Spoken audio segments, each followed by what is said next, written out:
In SOLIDWORKS Electrical, the revisions are managed individually rather than on a project level.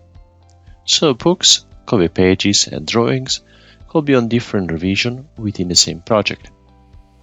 We can access the Revision Manager in the contextual menu of any documents in the Pages panel.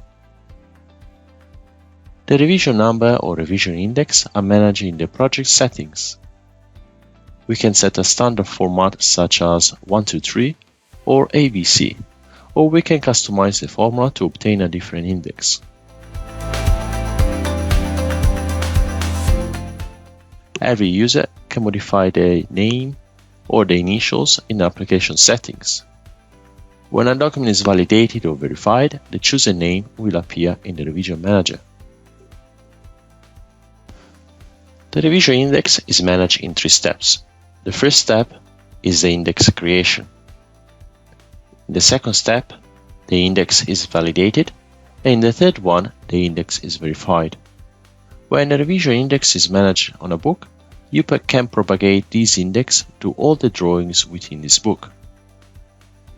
Once the revision is verified, the software asks you to print the book and to take a snapshot. A snapshot is an electrical project backup. It offers the possibility to restore an old version of the electrical project.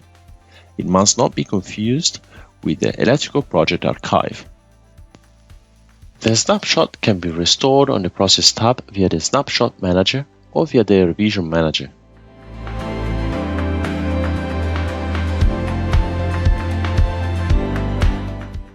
In the Title Block Editor, we can choose if the revision tables reflect the book or the drawing revision properties. In both cases, the revision attributes can be set from the last revision or from the first revision.